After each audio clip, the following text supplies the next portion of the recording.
गधे में बहुत सारे गधे हैं, खुला हुआ गधा भी है, छुपा हुआ गधा भी है, लखनऊ का गधा भी है, बहराइच का गधा भी है, 2 पैर वाला गधा भी है और 4 पैर वाला गधा भी है, सब है।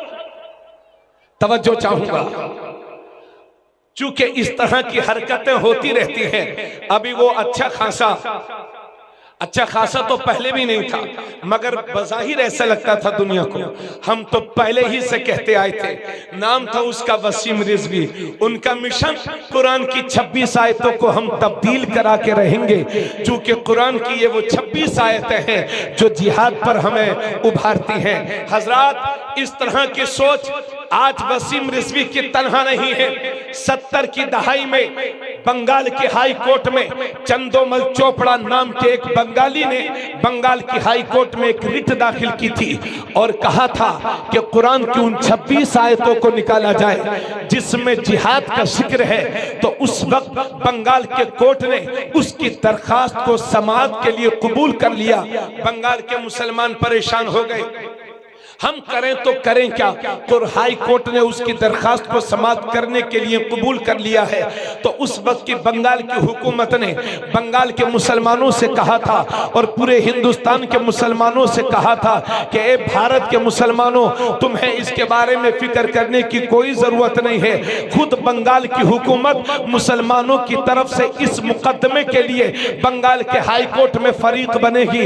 नतीजा यह हुआ कि मुसलमानों को जो मुकदमा लड़ने चाहिए था, मुसलमानों की तरफ से वो मुकदमा बंगाल की हुकूमत ने लड़ा है और हाई कोर्ट ने उसकी रिट को खारिज कर दिया। और कुरान की 26 आयतें जैसे 1400 साल से पढ़ी जा रही थी, आज भी पढ़ी जा रही हैं। इस तरह का कीड़ा जहनों में गर्दिश करता रहता है।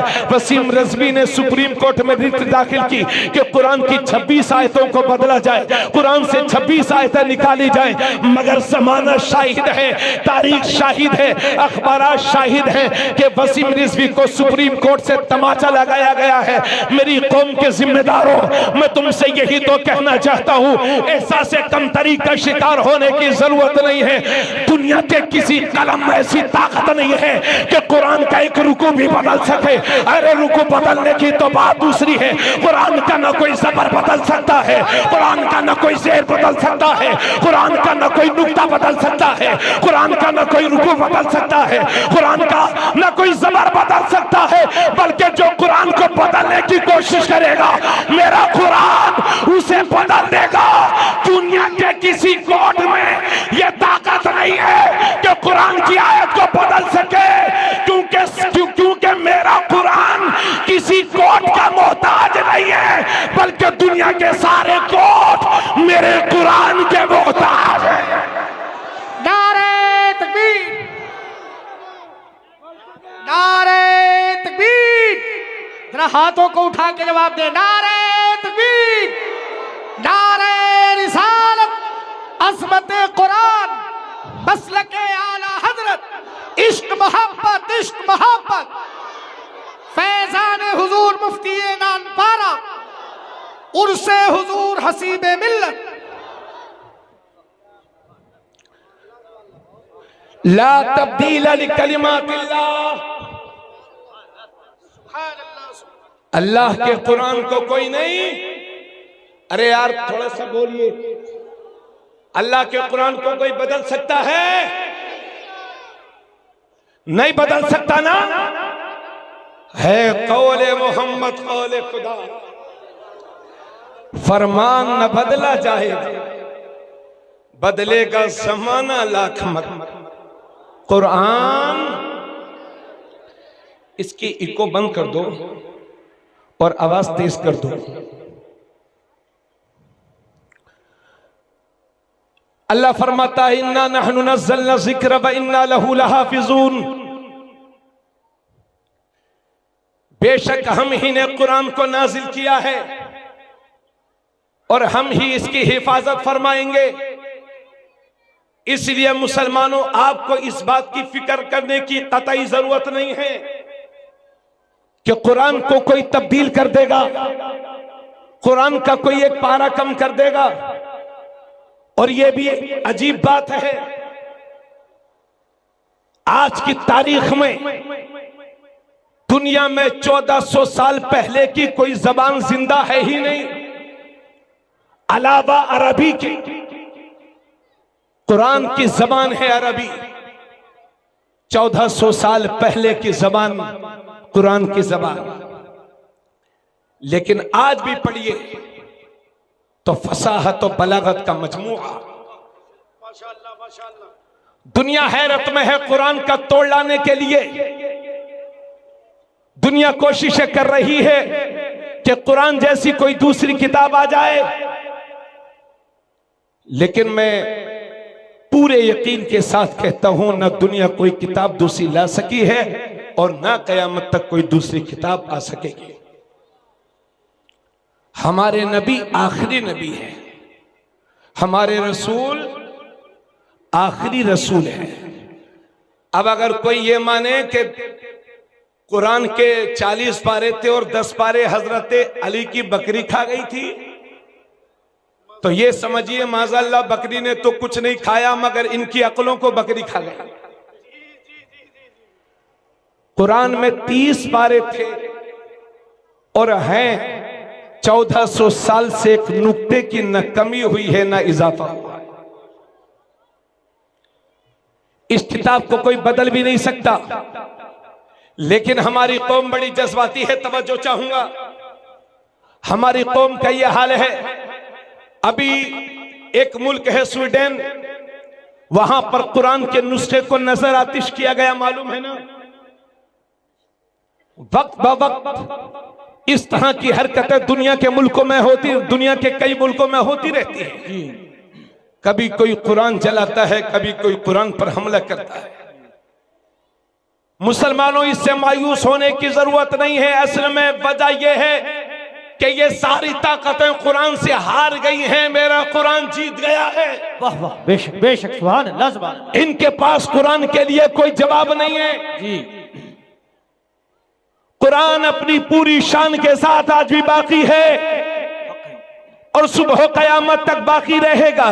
लेकिन हमारी कौम का हाल यह है कि अगर जब भी कोई कुरान पर हमला करता है, कभी हिंदुस्तान में हमला होता है, कभी दुनिया के दूसरे मुल्कों में हमला होता है, कभी डेनमार्क में होता है, तो हम धरना देने के लिए तैयार रहते हैं, एहतिजाज करने के लिए तैयार रहते हैं। अगर मैं पूछूं कि कुरान के लिए कितने लोग जान देने के लिए तैयार हैं, तो इस मजमे में कोई बच्चा भी ऐसा ना होगा जो ये ना कहे कि हजरत हम जान नहीं दे सकते। लेकिन आपको बताना चाहता हूं, कुरान मेरी और आपकी जान लेने के लिए नहीं आया है, बल्कि कुरान हमारी जान को बचाने के लिए आया है।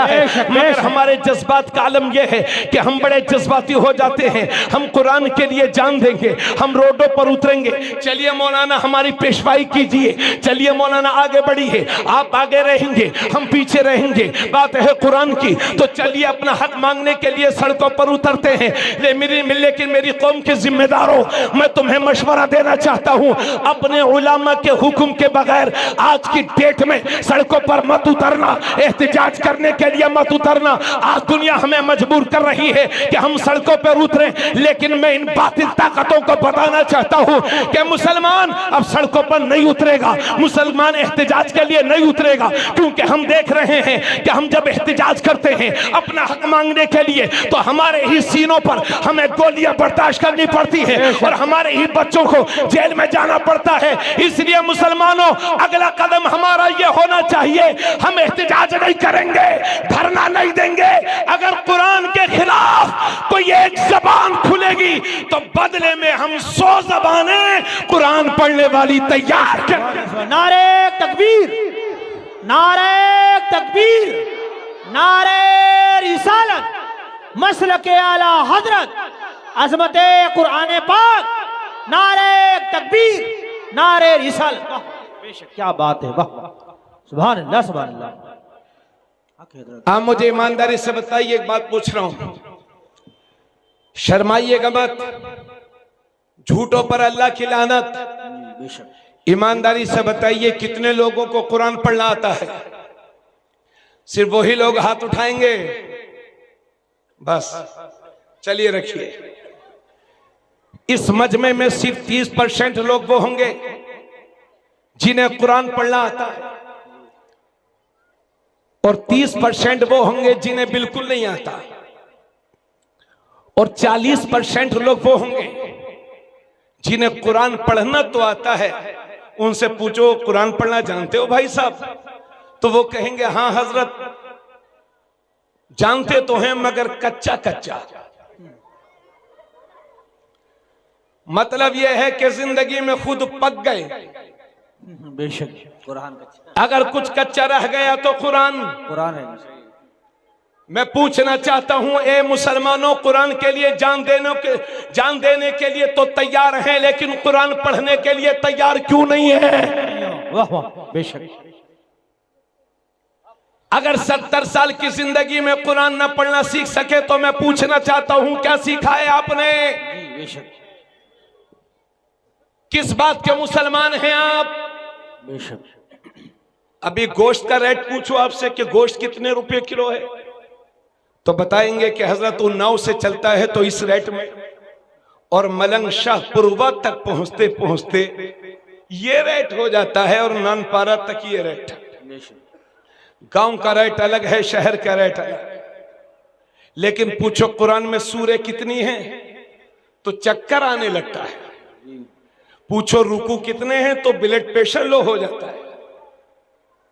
मैं पूछना चाहता हूं एक कुरान के लिए जान देने वालों, आप जान देने के लिए तो तैयार हैं, लेकिन पढ़ने का शौक क्यों नहीं पैदा हो रहा है? और किस बात के मुसलमान हो?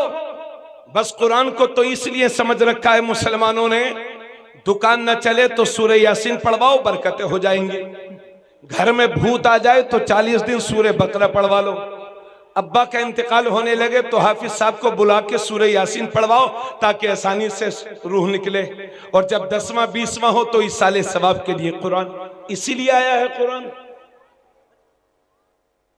यकीनन कुरान में बेपनाह बरकतें हैं, मगर हम और आपको बेहतर इंसान बनाने के लिए आया है कुरान। इसलिए बेदार हो जाओ मुसलमानों।